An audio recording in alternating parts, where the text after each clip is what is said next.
वैदिक शरीर विज्ञान में हम पढ़ रहे थे, सांख्य शास्त्र के अनुसार जो सूक्ष्म सृष्टि प्रक्रिया है, सृष्टि सर्ग है, उस सृष्टि सर्ग, सृष्टि प्रक्रिया, सर्ग निरूपण इत्यादि नाम से जाना जाता है इसको, उसका हम अध्ययन कर रहे थे, जिसमें 25 तत्व बताया गया महर्षि कपिल के द्वारा।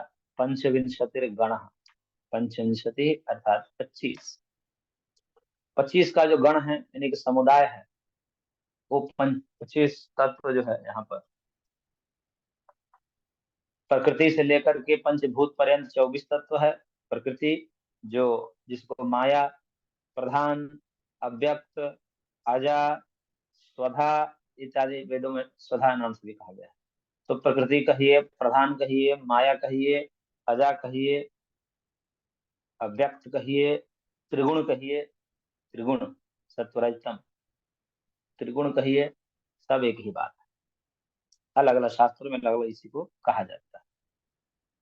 तो वो प्रकृति जो है सत्वरज तमोमयी है, सत्वरज तम को ही प्रकृति कहते हैं। जैसे गंगा जमुना सरस्वती को संगम कहते हैं, धारणा ध्यान समाधि को योग में जैसे संयम कहते हैं, ऐसे ही सत्वरज तम को ही प्रकृति कहते हैं, माया का। तो प्रकृति यहाँ पर कारण रूपा प्रकृति है, ये कारण प्रकृति है, और इसी से ये कार्य प्रकृति की संरचना हुई है, जो हम विश्व ब्रह्मांड के रूप में देख रहे हैं अपने आंखों के सामने। ये उसी का विस्तार है, उसी का ये व्यक्त रूप है। प्रकृति अव्यक्त है, वैसे प्रकृति के अतिरिक्त जितने भी 23 तत्व हैं उन सबको व्यक्त ही कहा जाता है, क्योंकि बुद्धि आदि सब व्यक्त होते हैं, इसलिए प्रकृति अव्यक्त है। और प्रकृति से अतिरिक्त जो 23 तत्व है, महातत्व, अहंकार, पंच तन्मात्र, एकादश इंद्रियां और पंच महाभूत, ये सब व्यक्त कहलाते हैं। कई प्रकार से हमने इसके भेद बताए थे आपको, केवल प्रकृति, केवल विकृति, प्रकृति विकृति उभय रूप, न प्रकृति न विकृति पुरुष, ऐसे भी हमने बताया। अभी हमने आपको एक योग दर्शन का सूत्र भी उस दिन आप लोगों ने बोला था, हम भूल गए थे, वो अभी आपको भेज दिया है, ग्रुप में डाल दिया है। तो ऐसे विशेषा विशेष लिंग मात्रा लिंगानी गुण प्रमाणी ऐसे करके भी भेद किए जाते हैं। इस 25 तत्वों को एक और विभाग करके किया जाता है। 4 विभाग तो हमने बता ही दिया था, प्रकृति विकृति, प्रकृति विकृति उभय रूप, न प्रकृति न विकृति। एक और विभाग किया जाता है इसमें, विशेषा विशेष लिंग मात्र अलिंगानी। देखिए, विशेष अविशेष,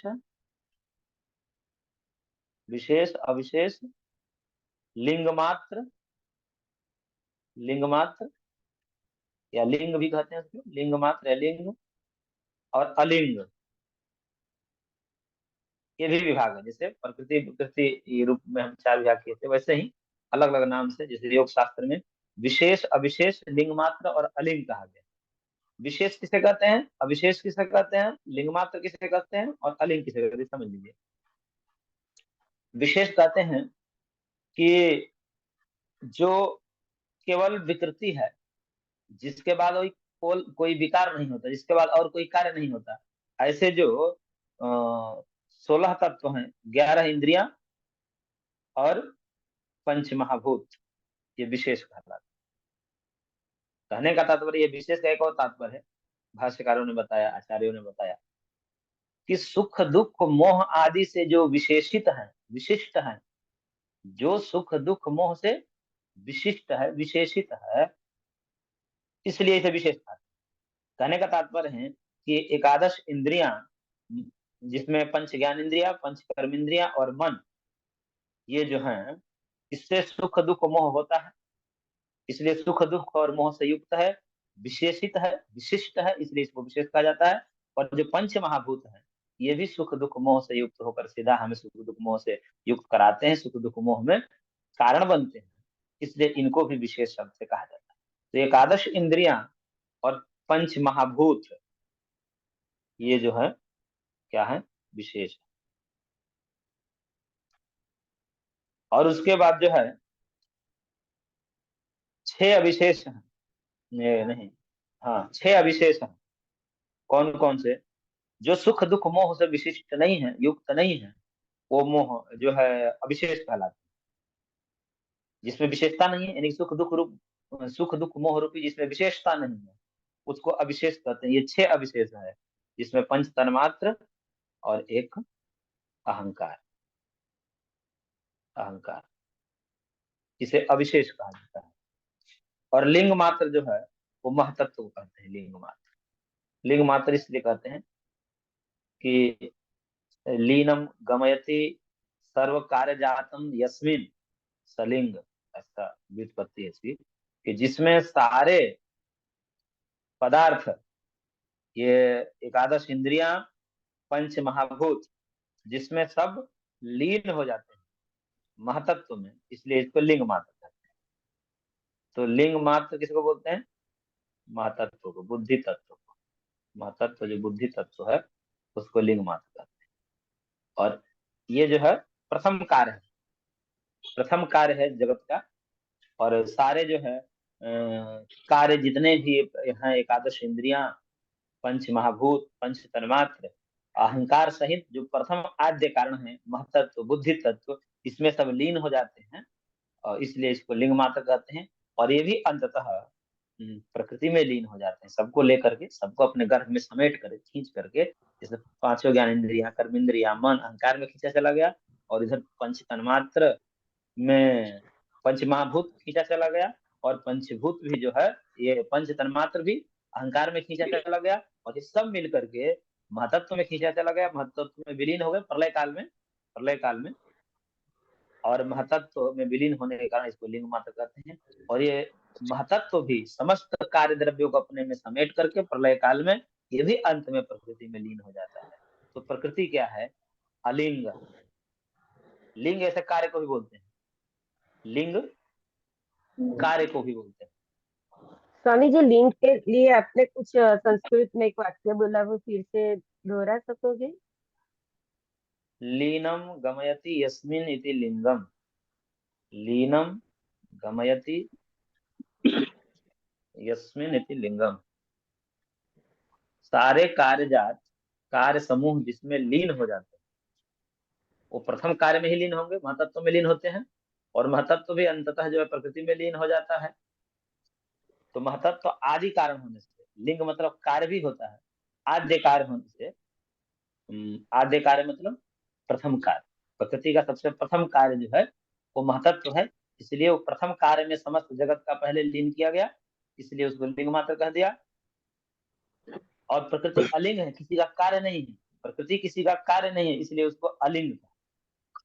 प्रकृति किसी का कार्य न होने के कारण उसको अलिंग कहा। कार्य का मतलब वो किसी से उत्पन्न हुई है, ऐसा नहीं। प्रकृति किसी से उत्पन्न हुई है, माया त्रिगुण किसी से उत्पन्न हुई है, ऐसा नहीं है, अभी तो वो नित्य है।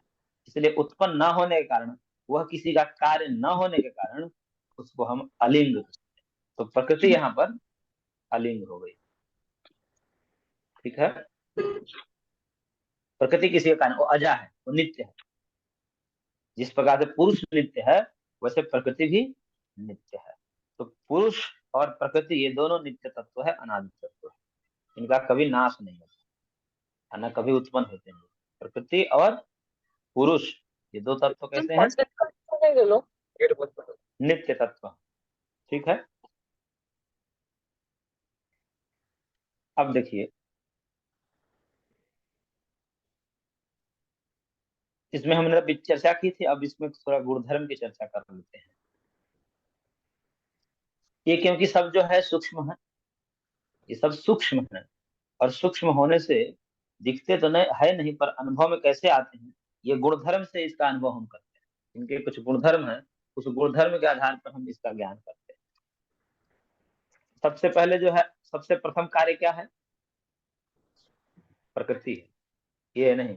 प्रकृति तो सबसे आदि है, उसका तो कोई कारण ही नहीं है। तो सबसे प्रकृति का ही पहले आप समझ लीजिए। प्रकृति में 3 चीजें हैं, ये तीनों को ही प्रकृति कहते हैं, सत्व रज और तम। सत्व और रज तम, इन तीनों को प्रकृति कहते हैं। और इनका क्या धर्म है?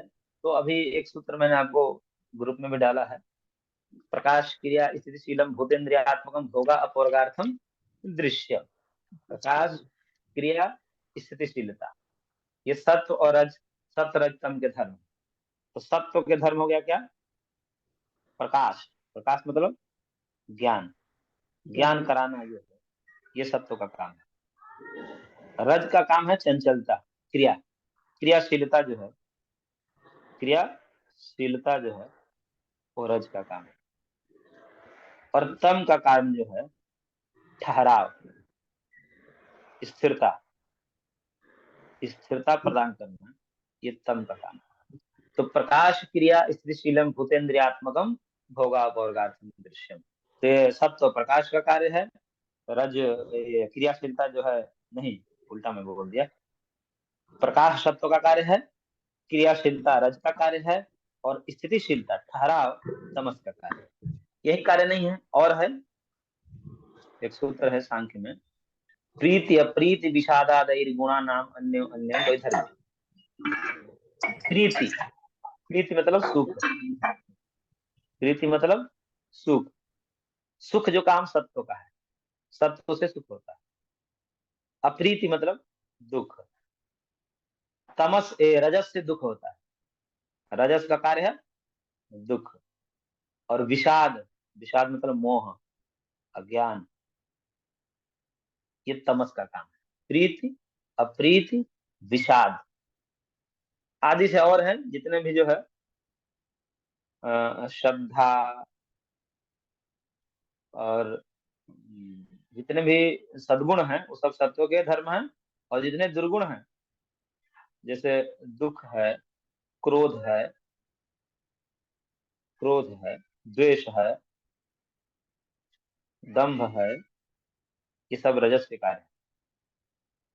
और तमस का कार्य क्या है? तो तमस के कार्य वही है, निद्रा है, तंद्रा है, और मोह है, किम कर्तव्य मूर्ता, मूर्ता जिसको बोलते हैं, मोह को ही मूर्ता बोलते हैं, मूर्ता है, ये सब तमस का काम। इंद्रियों में भारीपन है, चित्त में भारीपन है, तो ये जो है सब तमस के कार्य। तो इन सब को देख करके सात्विक राजसिक तामसिक स्थिति है। अब सब जो एक साथ काम करते हैं, सत्व रज तम, ये सब पूरा जगत कैसा है? त्रिगुणात्मक है, पूरा जगत ही त्रिगुणात्मक है। त्रिगुणात्मक होने से इसको कभी कभी कह देते हैं हम सुख दुख मोहात्मक है, सुख दुख मोहात्मक, महात्मक, सुख दुख मोहात्मक। तो सुख सत्व का उपलक्षण है, दुख रज का उपलक्षण है, और मोह तम का उपलक्षण। सुख दुख मोहात्मक का ये धर्म के दृष्टिकोण से कह दिया। और सत्व रजतम धर्मी है, तो कभी धर्मी के दृष्टिकोण से कहा जाए तो त्रिगुणात्मक कह देते हैं, और कभी उसके धर्मी के धर्म के दृष्टिकोण से कह देते तो सुख दुख महात्मक कह देते हैं। सुख दुख महात्मकम इदम जगत, ये जगत कैसा है? सुख दुख मोहात्मक है, अर्थात त्रिगुणात्मक, क्योंकि त्रिगुणों के धर्म है। तो एक ही पदार्थ कभी सुख, कभी दुख, कभी मोह, ऐसा भी हो जाता है। तो ये सारे सत्व रज तम से बना हुआ जगत है, इसीलिए एक ही पदार्थ किसी को सुख प्रदान करता है, किसी को दुख प्रदान करता है, किसी को मोह में डाल देता है। तो इस प्रकार से जो है ये सत्व रज तम जो प्रकृति है उसके धर्म है। इस धर्म से उसका ज्ञान हो जाएगा धर्मी का।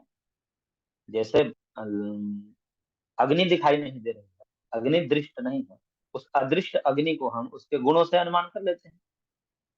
अग्नि दिख नहीं रही है, तवे में अग्नि नहीं दिख रही है, स्पर्श रूपी गुण से हम उसका अनुमान कर लेते हैं। तो इसी प्रकार जहां वस्तुएं अदृष्ट होती है उसके गुण के धर्म के आधार पर हम उसका ज्ञान कर लेते हैं। तो ऐसे ही शास्त्रकारों ने प्रकृति के भी गुण बताए हैं। ये सब प्रकृति के गुण है। अच्छा, अब जो है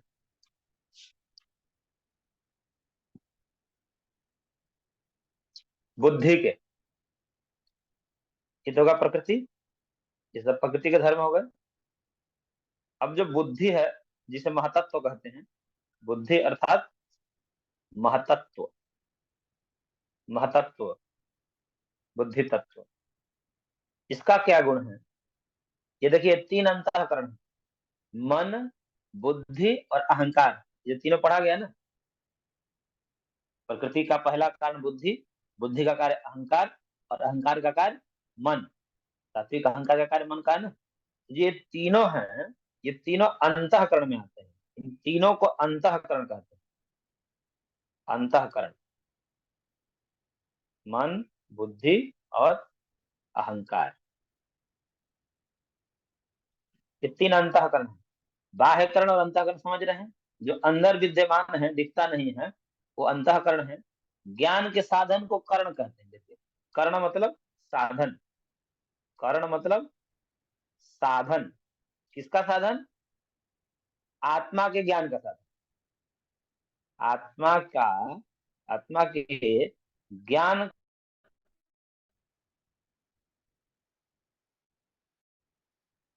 का साधन जो होता है।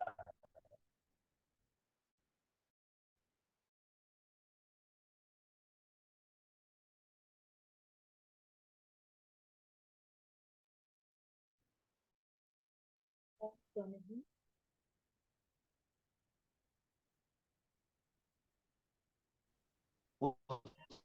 स्वामी जी, ओम, आवाज बंद हो गई। आवाज नहीं आ रही है स्वामी जी। स्वामी जी, आवाज ब्रेक हो रही है। और वो साधन दो प्रकार का है, बाह्य साधन, आंतरिक साधन। तो बाह्य साधन में तो स्वामी जी, कौन से? मन, बुद्धि, अहंकार है। तो स्वामी इसलिए वो जी, आंतरिक जो कारण है, उसी को अंत। शायद हमारी आवाज नहीं आ रही है। ब्रेक हो रहे ने, मुझे लगता है एग्जिट हो गए।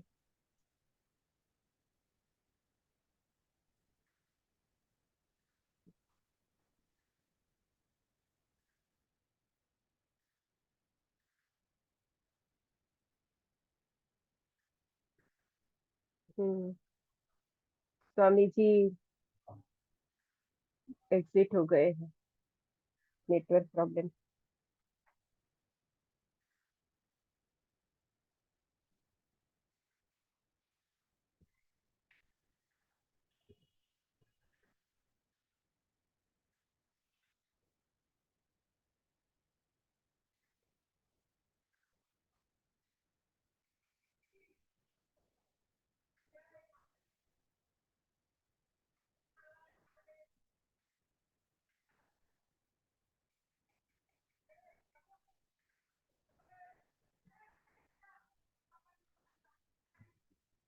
ओम स्वामी जी।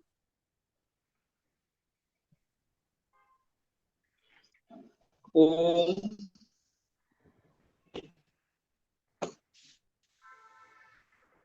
मेरी आवाज आ रही है कि नहीं? एक बार बोलिए तो, कुछ बार आवाज आ रही है तो। बस नहीं आ रही है ओम। स्वामी जी। मेरी आवाज आ पा रही है किसी के पास? ठीक ओम से नहीं आ रही है। ओम ओम ओम। स्वामी जी स्वामी ओम। जी ठीक से नहीं आ रही है, ब्रेक हो रही है। आवाज आ रही है मेरी? ओम। कि अभी आ रही है स्वामी जी, बीच में बहुत कुछ छूट अभी गया, आवाज नहीं।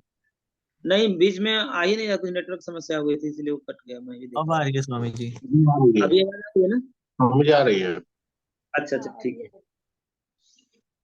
तो मैं ये कह रहा था कि कर्ण जो है, जब कभी मन, बुद्धि और अहंकार को अलग नहीं कहना होता है, तब आचार्य लोग केवल बोल देते हैं अंतःकरण। अंतःकरण। तो जब अंतःकरण कह दिया जाता है तो उसका मतलब उसमें तीनों हैं, मन, बुद्धि और अहंकार। चित्त जो है, मन, बुद्धि, चित्त, अहंकार, ये भी नाम आपने सुना होगा, अंतःकरण चतुष्ट है। तो चित्त और बुद्धि एक ही बात। चित्त और बुद्धि एक ही है, इसलिए इसको एक ही कहते हैं, चित्त और बुद्धि, इसलिए तीन ही मानते हैं। सांख्य में जो है तीन ही कहे। तो मन, बुद्धि और अहंकार, ये तीन अंतःकरण है। तो इसलिए अब एक एक के हम कार्य समझेंगे, एक एक के धर्म समझेंगे, क्या क्या इसके धर्म है। तो सबसे पहला अंतःकरण कौन सा है? महतत्व, बुद्धि तत्व। ऊपर से ही चल रहे हैं, क्रम से, क्रम से ही चल रहे हैं। तो कहते हैं कि अध्यवसायो बुद्धि ही, अध्यवसायो बुद्धि। बुद्धि का धर्म क्या है? निश्चय कराने वाली बुद्धि होती है, निश्चयात्मिका बुद्धि होती है। अध्यवसाय का मतलब निश्चय कराने वाली, अध्यवसाय से निश्चय को बोलते हैं। तो निश्चय कराने वाली जो है, क्योंकि करण है, तो निश्चय वृत्ति वाली जो है, निश्चय वृत्ति, व्यापार, कार्य, धर्म एक ही बात है। तो निश्चय वृत्ति वाली जो है, निश्चय स्वरूप वाली जो है बुद्धि है, यानी कि निश्चय कराना ये बुद्धि का काम है। जहां पर भी निश्चय होगा, कई विकल्प होंगे, उन विकल्पों में से जो चयन होना ना विकल्प का, कि ये करना, ये खाना है अथवा ये खाना है, रोज बुद्धि काम करती है, एक एक क्षण में बुद्धि काम करती है। तो निश्चय करना जो होता है, बहुत सारे विकल्प हमारे सामने रहेंगे, हमारे मस्तिष्क में बहुत सारे, हमारे अंतःकरण में बहुत सारे विकल्प आ जाएंगे। तो विकल्प आने पर, क्योंकि विकल्प जो है मन का काम है, मन जो संकल्प विकल्प करता है, मन का काम क्या है? संकल्प विकल्प, संकल्प विकल्पकात्मकम मनः, संकल्प विकल्पात्मकम मनः।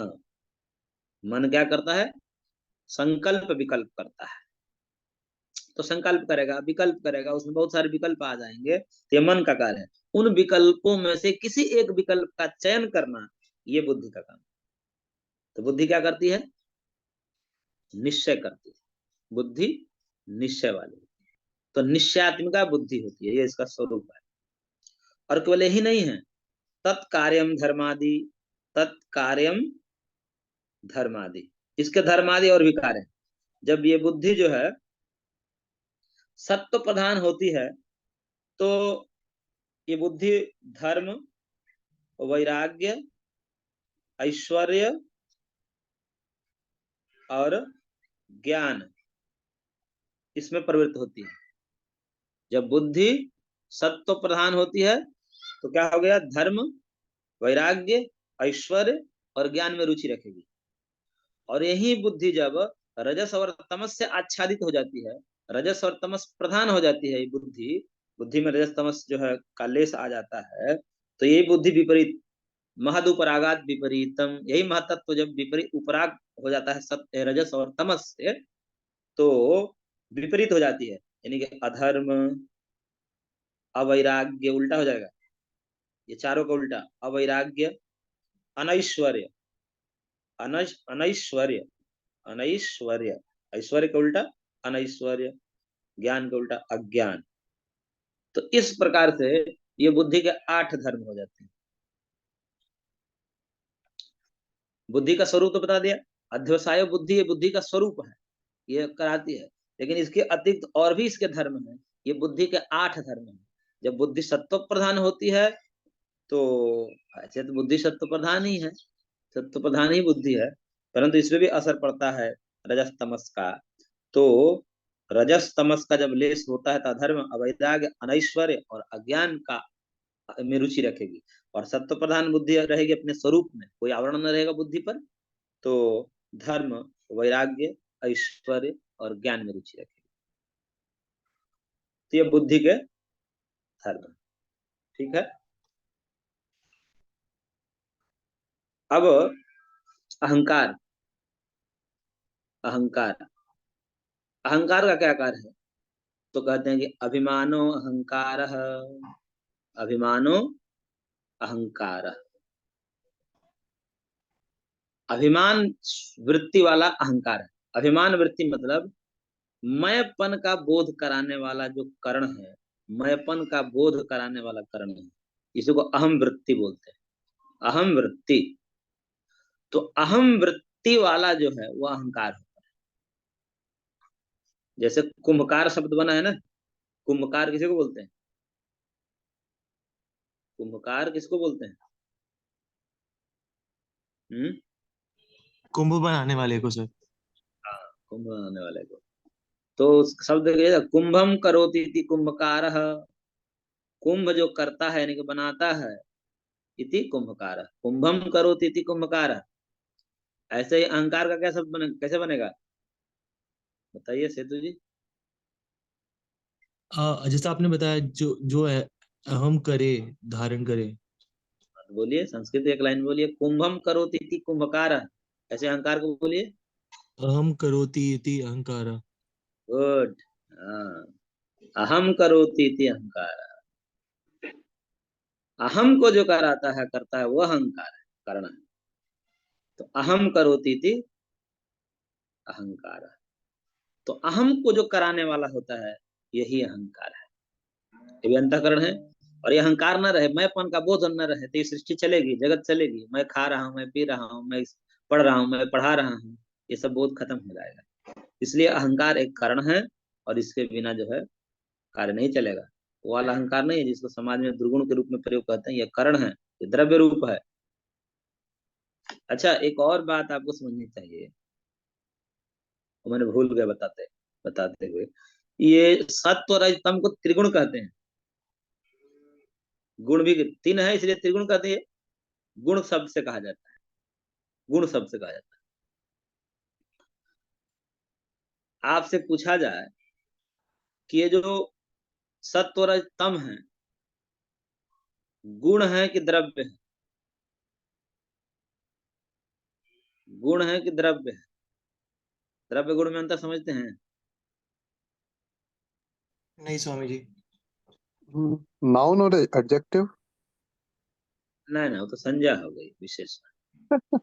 ठीक सर। हाँ, तो संज्ञा जो है, जैसे नाउन तो क्या है, संज्ञा हो गई। तो जी संज्ञा में द्रव्य भी तो एक संज्ञा ही है, द्रव्य भी हाँ एक सर, संज्ञा है, गुण भी एक वो संज्ञा भी ही है। है।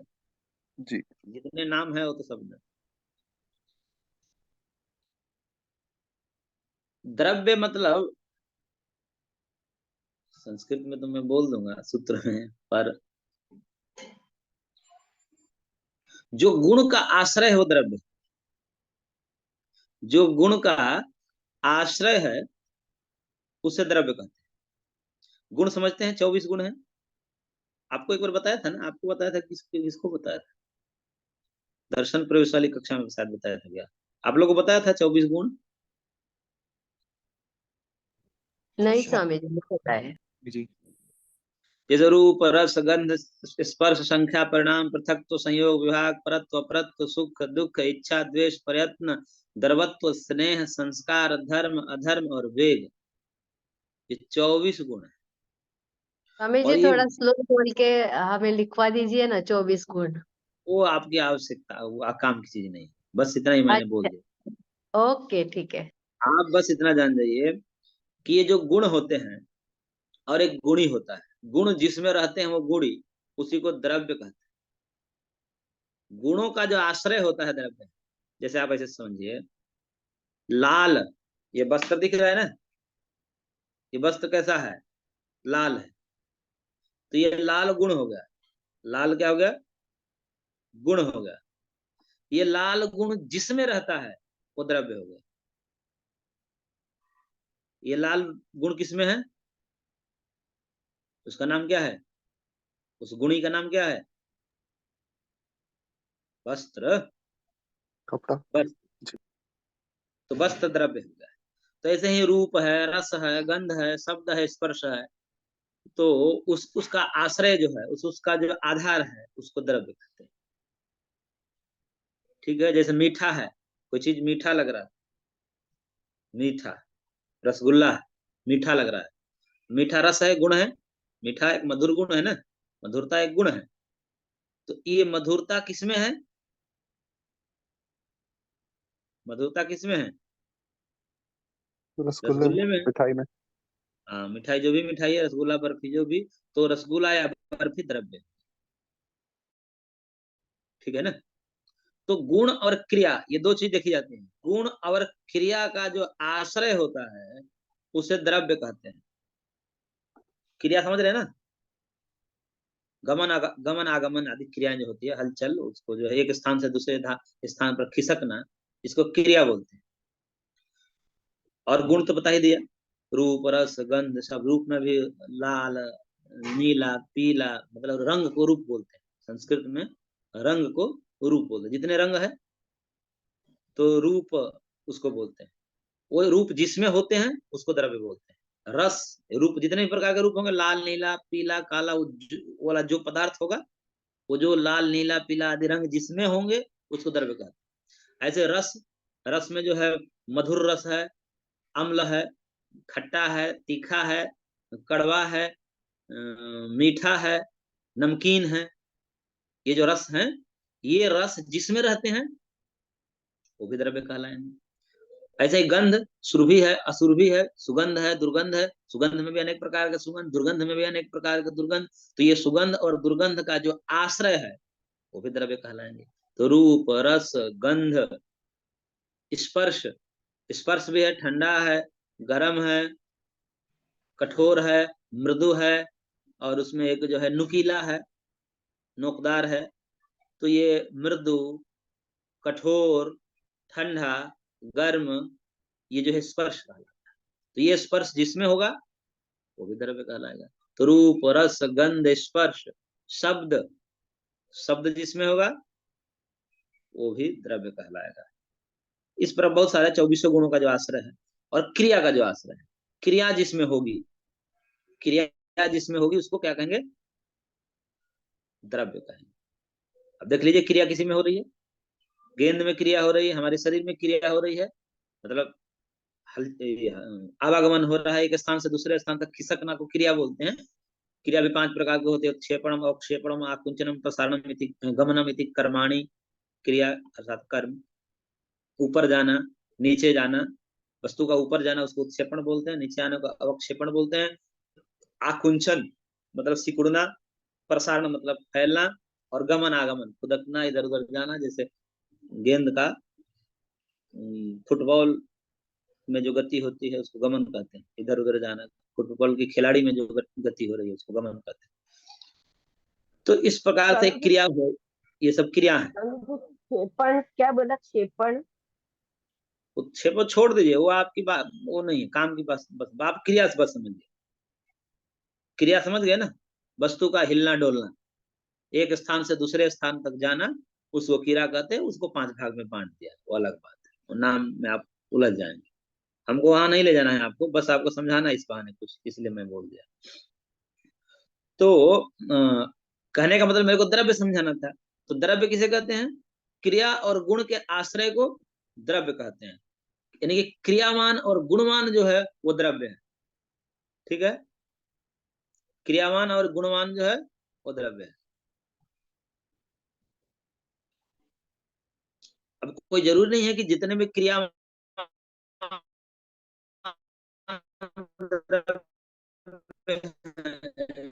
जो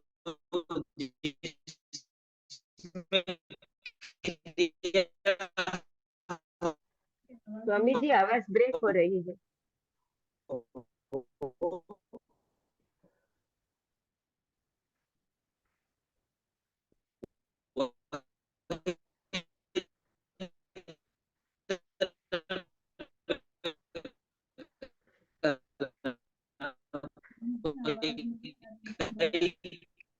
स्वामी जी आवाज नहीं आ रही।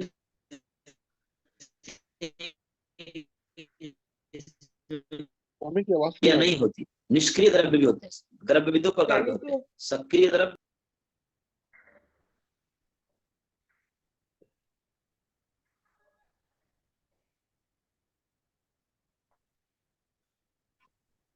अब आ रही है आवाज? हाँ स्वामी जी, आपने जो द्रव्य की व्याख्या बताई, क्रिया और स्थान के आश्रय को द्रव्य कहते हैं, ऐसा बताया ना? उसके बाद क्या आपने बोलेंगे? क्या बोला, हमें पता ही नहीं चला। क्रिया और गुण के आश्रय को द्रव्य कहते हैं। यानी कि जो क्रियावान हो, गुणवान हो, उसे द्रव्य कहते हैं। जो जो क्रियावान हो और जो गुणवान हो उसे द्रव्य कहते हैं। लेकिन इसमें एक ध्यान रखना चाहिए कि द्रव्य जो है, कुछ द्रव्य बिना क्रिया वाले भी हैं। इसलिए जहां जहां क्रिया है वो द्रव्य है तो ठीक है, लेकिन जहां जहां द्रव्य है वहां वहां क्रिया है, ये बात ठीक नहीं है। ठीक है ना? यानी कि आप क्रिया को देख करके पक्का कह देंगे कि द्रव्य है। क्रिया हो रही है, एक स्थान से दूसरे स्थान तक वस्तु जा रही है, इसका मतलब द्रव्य है। गुण है, रूप, रस, गंध, शब्द, स्पर्श, पक्का कह दीजिए कि द्रव्य है। लेकिन जो जो द्रव्य है उसमें क्रिया होगी ऐसा संभव नहीं है, क्योंकि आकाश जो है, आकाश एक ऐसा द्रव्य है इसमें क्रिया नहीं होती है, निष्क्रिय है। आकाश का मतलब जो सब जगह फैला है, वो कहाँ जाएगा? सीमित द्रव्य जो होता है उसमें क्रिया होगी ना। परिच्छिन्न बोलते हैं, सीमित, जिनका एक आकार प्रकार निश्चित है, वो तो एक जगह से दूसरे जगह तक जाएगा, लेकिन जो आकाश सब जगह फैला हुआ है वो कहाँ जाएगा, आएगा, वो कहीं आता जाता नहीं है, इसलिए निष्क्रिय है। तो आकाश निष्क्रिय है, परमात्मा सब जगह फैले हुए हैं, इसलिए निष्क्रिय द्रव्य है परमात्मा भी। काल समय ये भी निष्क्रिय है, सब जगह व्याप्त है। तो इस प्रकार से जो है सकेत है। अब हम ये आपसे पूछते हैं कि त्रिगुण है प्रकृति, सत्व रजतम, ये द्रव्य है कि गुण है? लक्षण तो हमने आपको बता दिया, द्रव्य किसे कहते हैं, गुण किसे कहते हैं। अब बताइए। हाँ, गुण है, गुण है सत्व रजतम, जी त्रिगुण। तो गुण है, तो ये गुण किसमें रहते हैं, क्योंकि गुण किसी में रहता है, इसका गुणी कौन है? गुण है तो द्रव्य में रहेगा ना। तो सत्व रजतम को यदि आप गुण मान रहे हैं तो गुणी कौन है? ये सत्व रजतम किस में रहते हैं? महातत्व में। नहीं नहीं, महातत्व से पहले जब महातत्व नहीं बना था तभी सत्व रजतम थे। जब महातत्व नहीं बना था प्रलय काल में सत्व रजतम थे कि नहीं थे? जी उस समय महातत्व कहाँ था? लेकिन उस समय भी सत्व रजतम थे, तब उस समय कहाँ होंगे? आप प्रकृति। लोग गुण शब्द से भ्रमित हो गए ना, क्योंकि त्रिगुण कहा इसलिए आपने फटाक से कह दिया कि गुण है। एक गुण नहीं है, अभी तो द्रव्य है। सत्व रजतम गुण नहीं है, सत्व रजतम क्या है? द्रव्य है। ये सारे जो 25 हैं, 25 के 25 द्रव्य हैं, ठीक है ना। 25 के 25 क्या है? द्रव्य है। गुण क्यों कहा जाता है? गुण कहने का एक अलग इनका फंडा है। गुण कहने का तात्पर्य, संस्कृत में गुण रस्सी को बोलते हैं। संस्कृत में गुण मतलब रस्सी होती है, और रस्सी जैसा फंदे का काम करती है ना, बांधने का काम करती है। गले का फंदा किसे बनता है? रस्सी से बनता है। ऐसे ही जीव का फंदा भी ये डालती है प्रकृति, इसलिए इसको गुण कहा जाता है। ये 24 तत्व जो है विस्तार कर दी ना, जीव का फंदा डाल दी, बांध दी। नित्य शुद्ध बुद्ध मुक्त तत्व है आत्म तत्व, लेकिन इसको जो है आ गया चंगुल में, प्रकृति ने इसको 24 तत्वों का विस्तार करके उस जीव को फंसा दी, बंधन में आ गई। इसलिए बंधन में डालने के कारण, जैसे रस्सी बंधन में डालती है, इसलिए उसको गुण कहते हैं। इसलिए ये प्रकृति भी जीव को बंधन में डालती है, इसलिए है द्रव्य रूप, लेकिन बंधन में डालने के कारण इसको गुण कह दिया जाता है। वस्तु तो गुण नहीं है, द्रव्य है, पदार्थ है ना, ये पदार्थ द्रव्य है। इसीलिए तो हमने कहा कि जब द्रव्य है तो इसका गुण क्या होगा? ज्ञान, क्रिया, स्थितिशीलता, ये गुण है, गुण है ना। क्रोध, द्वेष, सुख, दुख, मोह, ये सब गुण है ना। सुख, दुख, मोह, ये गुण है। ये किसमें होते हैं? सत्व रजतम में होते हैं। सत्व का गुण सुख है, रज का गुण दुख है, तम का गुण मोह है। इसलिए सत्व रजतम द्रव्य है, और जो हमने इसका धर्म बताया उसको गुण कहते हैं। धर्म, गुण धर्म, गुण धर्म एक ही बात है ना। गुण धर्म, गुण कहिए या धर्म कहिए, और द्रव्य कहिए या धर्मी कहिए या गुणी कहिए, एक ही बात है। द्रव्य कहिए, धर्मी कहिए या गुणी कहिए, एक ही बात है। तो गुण है, गुण जिसका है वो गुणी, धर्म जिसका है धर्मी, उसी को, उसी धर्मी को, उसी गुणी को द्रव्य कहते हैं। तो सत्व रजतम आदि सब द्रव्य हैं, और जो हमने अभी ऊपर बताए थे वो सब गुण है उसके। इसलिए गुण का कारण गुण मत समझ जाइए, वो द्रव्य है। गुण बांधने का कारण इसको गुण कह दिया जाता है। इसलिए ये तीनों बांधने का काम करती है जीव को, इसलिए त्रिगुण है। तो हम अहंकार पर चर्चा कर रहे थे। अहंकार क्या है? अहम करोति इति अहंकार, जो अहम कराता है, अहम वृत्ति वाला है। अहम वृत्ति वाला जो है वो अहंकार है। अहम पने का जो बोध कराता है जीव को, मैं हूं का जो बोध कराता है, वो अहंकार तत्व है। ठीक है। और मन का तो जानते ही, मन क्या है। तो संकल्प विकल्पकात्मकम मनः, संकल्प और विकल्प कराने वाला मन है। और इसके लिए सांख्य शास्त्र में महर्षि कपिल ने एक सूत्र दिया, उभयात्मकम मनः। उभयात्मकम मनः, मन उभयात्मक होता है। दो कार है इसके, कोटपाल जैसे होता है ना, कोटपाल जैसे होता है, कोर्ट में हाजिर हो बोलता है, फलाने व्यक्ति हाजिर हो, तो ऐसे मन एक कोटपाल के भांति है, दोनों तरफ इसका संबंध होता है। इधर जो है कैदी के परिवार जो आरोपी प्रत्यारोपी हैं उनके तरफ भी ध्यान देखता है, और इधर जज की तरफ भी देखता है। उधर जज की तरफ देखकर उसका इशारा पाता है, और फिर इधर उसके साथ जाकर जुड़ता है, बोलता है जल्दी हाजिर हो, बुलाए हैं। तो दोनों तरफ जिसका संबंध होता है, इसलिए उभयात्मक, उभय मतलब दोनों बोलते हैं संस्कृत में, तो दोनों तरफ जुड़ाव होता है इसका, यानी कि आत्मा की तरफ भी जुड़ाव होता है इसका, और बाहर इंद्रियों के साथ भी इसका जुड़ाव होता है। ये बीच में है ना, मीडिएटर है ये मन। तो आत्मा के साथ भी जुड़ा रहता है, और आत्मा का जो है संकेत पाकर के इंद्रिय आदि से जुड़ता है, और विषयों का ग्रहण कराता है, रूप रस गंध शब्द स्पर्श आदि विषयों का ये मन ग्रहण कराता है, इसलिए इसको उभयात्मक बोलते हैं।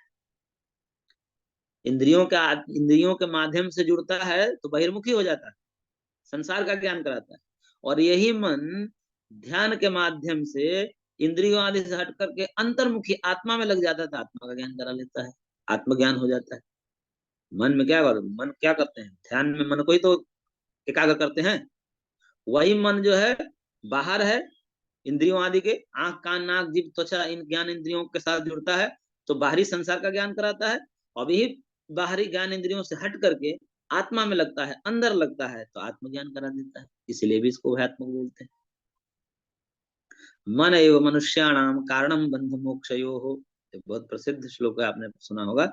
मन ही मनुष्य का बंधन और मोक्ष दोनों का कारण है, यानी कि बहिर्मुखी होता है, ज्ञान इंद्रियों से जुड़ता है बार बार, तो जगत का ज्ञान कराता है, और यही अंतर्मुखी होता है तो आत्मा का ज्ञान कराता है।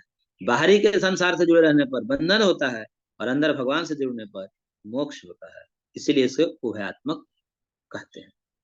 उभयात्मक कहने का एक और तात्पर्य है, जैसे अपने पास दो इंद्रियां हैं, एक है ज्ञान इंद्रिया और एक है कर्म इंद्रिया। तो ज्ञान इंद्रिया ज्ञान इंद्रिय से जो ज्ञान कराता है आत्मा को, और कर्म कराता है। ये हाथ है, कर्म इंद्रिया है। अब मन संकल्प न करे तो हम उठेगा न, मन संकल्प करता है कि मैं हाथ उठाऊं तो उठता है, अभी गिराऊं तो गिरता है। इसलिए जब हम सोने लगते हैं तो सब इंद्रिया गिर जाती है, कार्य करना बंद कर देती है, क्योंकि मन उस समय अंतर्मुखी होता है। तो मन जो है ज्ञान इंद्रियों के साथ जुड़ करके ज्ञान को कराता है, और कर्म इंद्रियों के साथ जुड़ करके कर्म को कराता है, इसलिए भी इसको उभयात्मक कहा जाता है। दोनों तरफ से दो तरफा है ना, ये ज्ञान इंद्रियों के साथ जुड़ता है और कर्म इंद्रियों के साथ, इसलिए भी उभयात्मक कहा जाता है। दो प्रकार की व्याख्या मैंने कर दी, बाहरी संसार से जुड़ने से और आंतरिक आत्मा से जुड़ने के कारण भी उभयात्मक कहा जाता है। अथवा इंद्रियों के माध्यम से देख लेंगे तो ज्ञान इंद्रियों के साथ जुड़कर ज्ञान कराता है, और कर्म इंद्रियों के साथ जुड़कर कर्म कराता है, इसलिए भी इसको उभयात्मक कहते हैं। तो ये मन करता है, ठीक है। तो मन उभयात्मक है, संकल्प विकल्प कराना इसका धर्म है, गुण है। संकल्प विकल्प या इसके गुण है। अच्छा, तो मन हो गए। अब इधर जो है इंद्रियां हैं, इंद्रियां को देख लेते हैं। इंद्रियों में ज्ञान इंद्रिया, ज्ञान इंद्रिया जो है में घ्राण है, घ्राण मतलब नासिका। तो नासिका के लिए आप समझ लीजिए, जो गंध को ग्राहक इंद्रिया है, गंध रूपी विषय, विषय जो है, विषय भी बोलते हैं इंद्रियों के, जो ग्राह्य विषय है, इंद्रियां जिसको ग्रहण करती है उसको विषय कहते हैं।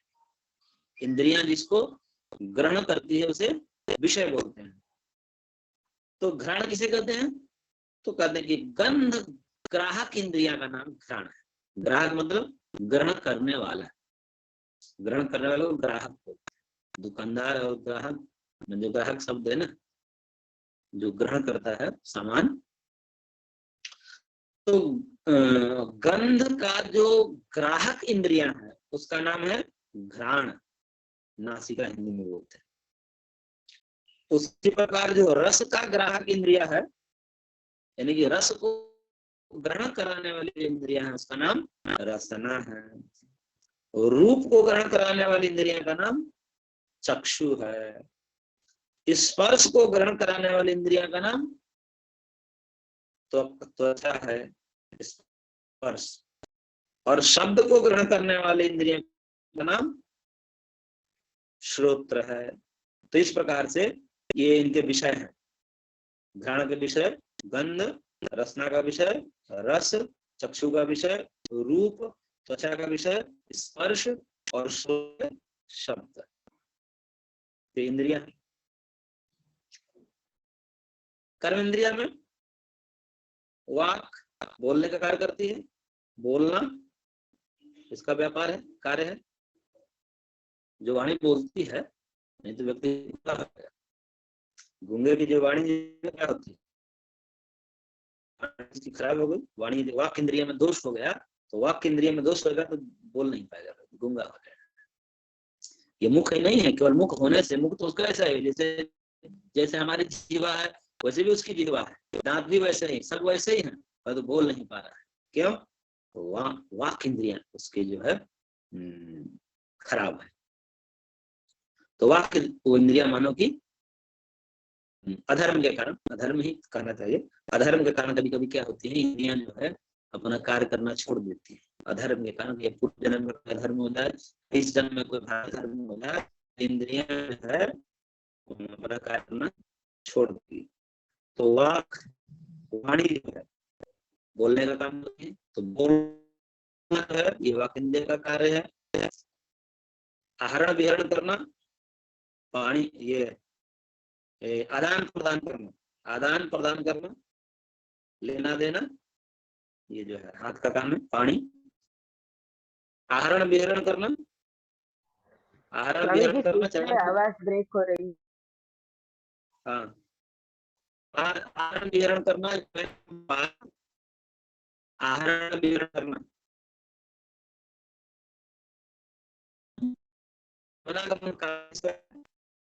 स्पष्टता नहीं हो रही स्वामी जी, आवाज ब्रेक हो रही है। आवाज नहीं आ पा रही? अब आ रही है आवाज? ओम जो आवाज इको हो रहा है, इको हो रहा है, इको टाइप का आ रहा है आवाज जी। एक मिनट। स्वामी जी आप अगर वीडियो ऑफ कर देंगे तो मुझे लगता है नेटवर्क का थोड़ा सा इशू कम हो जाएगा। ओम वीडियो से कोई मतलब नहीं है।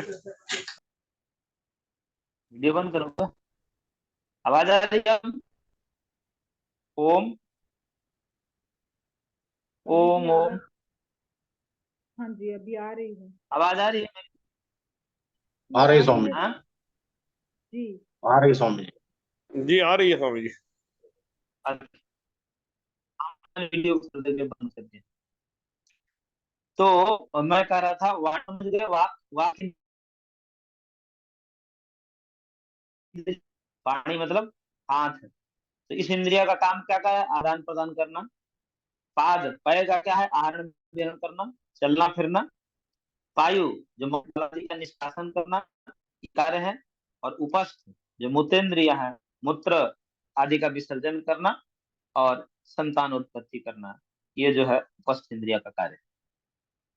तो ये कर्म हो गया, ज्ञान इंद्रिया और कर्म इंद्रिया, ये दोनों का हो गया। दोनों का कार्य समझ लीजिए। आदि का भी कार्य समझ लीजिए, ज्ञान इंद्रिय का भी कार्य हो गया, गंध आदि का, और वाणी आदि का भी बोलना बोलना इत्यादि कार्य। तो इस पर चीजों का हो गया। अब पंच तन्मात्र और पंच महाभूत हो गए, रह गए। पंच महाभूत में जो है, पंच महाभूत में जो है आकाश, वायु, अग्नि, जल और पृथ्वी, ये भूत को ले लीजिए। तो आकाश में जो है एक गुण है शब्द। आकाश में क्या है? आकाश के गुण क्या है? शब्द।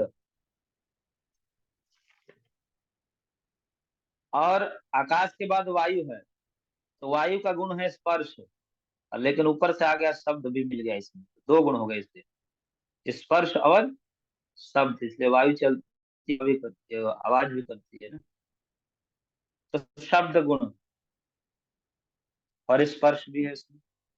फिर उसके बाद तेज है, तो तेज का गुण है रूप, तेज का गुण है रूप, और ऊपर से वायु दो गुण आ गए इसके, तो क्या हो गए, तीन हो गए, यानी कि रूप, स्पर्श और शब्द। जिसमें रूप भी होता है, दिखती भी है, स्पर्श भी होता है गर्म, और अग्नि जलती है तो आवाज भी करते हैं ना, उसके लपटे से आवाज भी आती है, शब्द। तो तीन गुण हो गए, रूप, स्पर्श और शब्द। और जल है, तो जल जो है का गुण है रस, रस, और ऊपर से तीन गुण जुड़ गए इसमें भी, तो रूप, स्पर्श और शब्द, ये तेज से आ गया। ऊपर ऊपर के गुण नीचे नीचे आ जाते हैं, जैसे जो कर्म है ना, आकाश, वायु, तेज, जल, पृथ्वी, तो ऊपर ऊपर के गुण नीचे नीचे वाले में आ जाए। जैसे आकाश का शब्द है और वायु का, सबका एक एक लिख लीजिए। ये जो है ना, क्या नाम है, इंद्रियों का, ये इंद्रियों का जो विषय, वही इनका गुण होगा। जैसे श्रोत इंद्रिय का शब्द है, त्वक इंद्रिय का स्पर्श है, चक्षु इंद्रिय का रूप है, और रसना का रस है, और घ्राण का गंध है। इसको उलट दीजिए, यानी कि श्रोत्र, त्वक, चक्षु, रसना का है, तो ऊपर से एक एक गुण हो जाएंगे। यानी कि आकाश के शब्द, वायु के स्पर्श, तेज रूप, जल के रस, और पृथ्वी के गंध, एक एक गुण हो गए। और फिर एक एक एक गुण को नीचे से ऊपर से नीचे करते जाइए, यानी कि शब्द गुण जो है वो चला जाएगा वायु में, वायु के दो गुण हो जाएंगे, शब्द और स्पर्श। और फिर इस वायु से जो है दो गुण चले जाएंगे तेज में, तो तेज का तो एक रूप पहले से है, और इसमें दो गुण हो जाएंगे, तो तीन गुण हो जाएंगे, तो रूप, स्पर्श और शब्द। फिर ये तीनों जो है, जल का तो एक अपना रस है ही, और रूप, स्पर्श और शब्द, ये चार हो जाएंगे। और फिर ये चार ट्रांसफर, गंध एक तो अपना ही, और रस, तो 5 4 3 2 1, ये क्रम है। पृथ्वी के 5 गुण, जल का 2 गुण, तेज का 3 गुण, नहीं नहीं नहीं, उल्टा बोल रहा हूँ। पृथ्वी का 5 गुण, जल का 4 गुण, तेज का 3 गुण, वायु का 2 गुण, और आकाश का 1 गुण, केवल शब्द।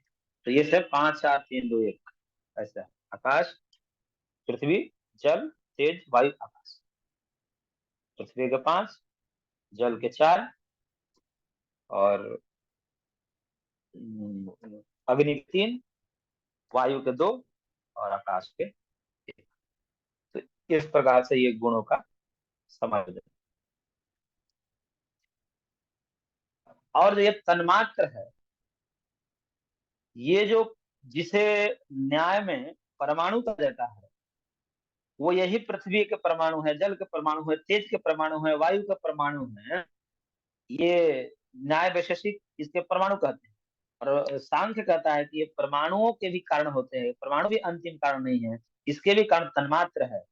तो गंध तन्मात्र से पृथ्वी का निर्माण होता है, रस तन्मात्र से जल नामक महाभूत का निर्माण होता है, रूप तन्मात्र से तेज नामक महाभूत का निर्माण होता है, स्पर्श तन्मात्र से वायु नामक महाभूत का निर्माण होता है, और शब्द तन्मात्र से आकाश नामक। ये जो इसमें शब्द, स्पर्श आदि जो नाम दिए गए हैं, ये वाला शब्द स्पर्श नहीं जो अभी मैंने गिनाया। तन्मात्र का तात्पर्य तत्मात्र, तत्मात्र मतलब वो है, बस इतना ही कहा जा सकता। उसके क्या गुण है ये नहीं कहा जा सकता, वो परिलक्षित नहीं होते, जिसके रूप, रस, गंध आदि परिलक्षित नहीं होते, देखे नहीं जाते हैं, तत्मात्र, लेकिन वो होते हैं। रूप, रस, गंध आदि जो है वो महाभूतों में परिलक्षित होते हैं। तन्मात्र केवल वो मात्र है, वो कारण रूप में है, परंतु उसके अप्रगट होते हैं, इसलिए तत्मात्र, उसी को तन्मात्र, संस्कृत में तकार का नकार हो जाता है, तत्मात्र को ही तन्मात्र। तत् मात्र, वो है मात्र, लेकिन उसके गुण नहीं दिख रहे हैं। किस कारण से तन्मात्र? फिर ये रूप रसगंध क्यों ये नाम दिए? इसलिए नाम दिए कि अब नाम तो देना पड़ेगा, तो तत्व है, भले ही आपको उसमें गुण परिलक्षित ना हो, लेकिन वो पदार्थ है। तो इसमें शब्द तन्मात्र का नाम इसलिए कहा क्योंकि यह शब्द नामक गुण वाले आकाश को उत्पन्न करता है, इसलिए इसको शब्द तन्मात्र नाम दे दिया। स्पर्श तन्मात्र को स्पर्श नाम क्यों दिया? क्योंकि स्पर्श नामक वाले वायु को यूज करता है, इसलिए इसका नाम स्पर्श रख दिया। इसलिए रूप तन्मात्र को मैं रूप क्यों रखा? इसका रूप गुण नहीं दिखते, लेकिन ये रूप गुण वाले अग्नि को उत्पन्न करता है, इसलिए इसका नाम रूप तन्मात्र रख दिया। ऐसे ही रस तन्मात्र में रस के रस क्यों कह दिया? क्योंकि ये रस गुण वाले जल को उत्पन्न करता है, इसलिए इसको रस तन्मात्र। और गंध तन्मात्र क्यों कह दिया? क्योंकि ये पृथ्वी, इसलिए इसका गंध। तो तन्मात्र में जो शब्द स्पर्श रूप रस गंध है, इसका अर्थ समझिएगा कि ये इसके गुण हैं। ये नाम रखना था, लेकिन इसके गुण परिलक्षित नहीं होते कोई, लेकिन वो द्रव्य होता है, उसकी सत्ता है। इस कारण से नाम तो रखना था, इसलिए नाम मात्र है, इससे इसमें कोई गुण धर्म का कोई मतलब नहीं है। तो इस प्रकार से पंच महाभूत के परमाणु भी तन में समाहित हो जाते हैं, और तन्मात्र भी अहंकार से बना है। अहंकार महतत्व से बना है, महतत्व प्रकृति से बने हैं, और प्रकृति किसी से नहीं बनी है, वो नित्य है, अजार, शाश्वत। तो इस प्रकार से जो है ये पूरा गुण 24 के मतलब वो धर्म में। इस विषय में आपके कोई प्रश्न हो तो पूछिए।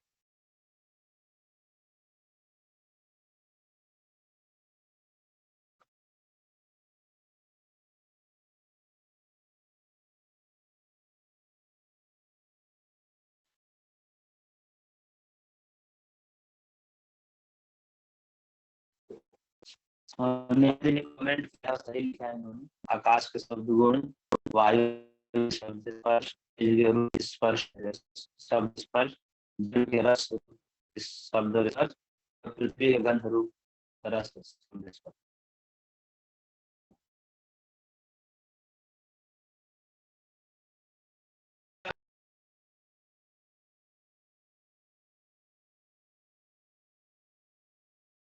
ओ, मेरी आवाज आ रही है?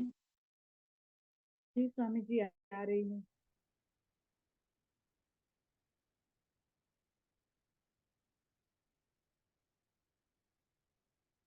आवाज आ रही है स्वामी जी, कोई प्रश्न नहीं है। धन्यवाद जी। अच्छा, तो इसमें कोई पूछना है, कुछ पूछिए। समझ में आया?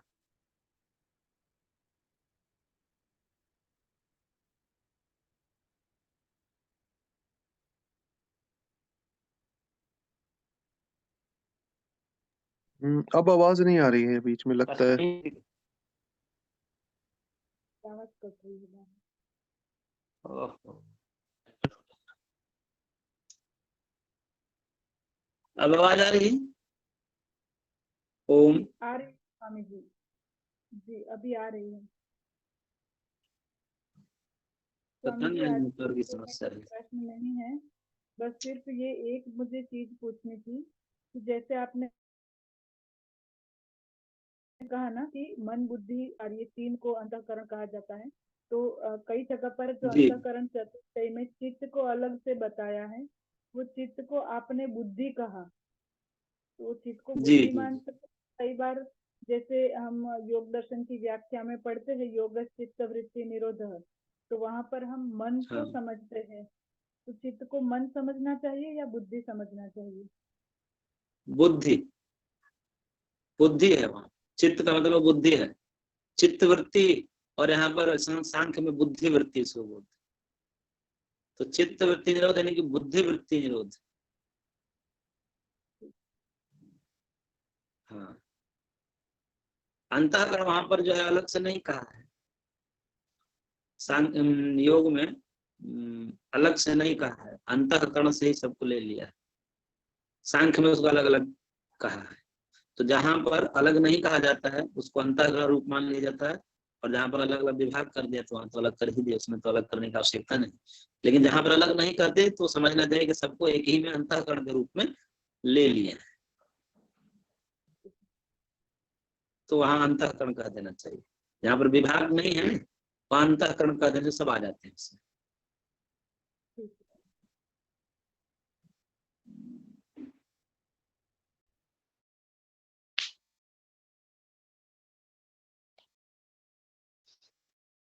सेतु जी,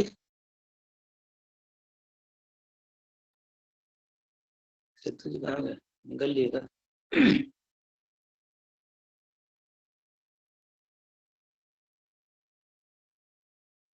ध्रुव जी, स्वामी जी तो प्रश्न नहीं है अभी। इस पर थोड़ा विचार करिएगा, एक बार दिमाग में छप जाए ना चित्र। हाँ स्वामी जी, बहुत बारीक बारीक अंतर है, मतलब इसको अगर जैसे रिवाइज नहीं करेंगे, सब नहीं करेंगे तो मुझे लगता है फिर सब मिक्सअप हो जाएगा, बहुत चांस है। तो आप सही बोल रहे हैं, इसको इसको बार करना बार, पड़ेगा। हाँ, जी। चित्र को एक बार मैं इसका चित्र भी भेज दूंगा आपको, तो उस चित्र को ऐसे दिमाग में सेट कर लीजिए कि ये जो है प्रकृति है, फिर उसके बाद महतत्व बनता है, महतत्व से अहंकार बनता है, फिर अहंकार से दो विभाग हो जाते हैं, सात्विक अहंकार से एकादश इंद्रिया बनती है, तामसिक अहंकार से जो है तन्मात्र बनते हैं, और पंच तन्मात्र से फिर पंच महाभूतों का निर्माण होता है। ऐसे दिमाग में होना चाहिए। तो फिर ये पूरा आधार है, पूरा जो वैदिक फिलोसफी का ये आधार है। पूरा जगत की कहीं भी आप जाइए, सब पुराणों में पढ़िए। अब उस समय जो है आप पढ़ेंगे ये महतत्व क्या है, बोले प्रकृति से महतत्व उत्पन्न हुआ, फिर अहंकार हुआ, फिर पंच तन्मात्र, ये सब कुछ पल्ले ही नहीं पड़ेगा। ये पंच तन्मात्र क्या है, ये अहंकार क्या है, ये गुण वृत्ति क्या है, सब तो नहीं समझ में आता। यही जो है भगवान ने गीता में कहा, ऊर्ध्व मूलम अधः शाखा, जिसका मूल ऊर्ध्व है और शाखा नीचे है, ऐसी ये प्रकृति रूपी वृक्ष है। मूल देखिए ऊपर है ना, मूल प्रकृति जो है, मूल प्रकृति है वो मूल ऊपर है और शाखाएं इसकी नीचे है। देखिए शाखा नीचे तो पहला है, तो ऐसे ऊर्ध्व मूलम अधः शाखा 15वें अध्याय का है। तो ये वृक्ष ऐसी है, मूल ऊपर है और शाखाएं नीचे है, ये ऐसी प्रकृति है।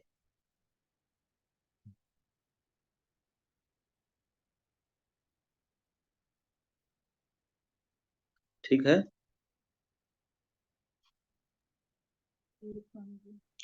ठीक है, तो इसको दोहराइएगा। आज की क्लास को यहीं पर करते हैं।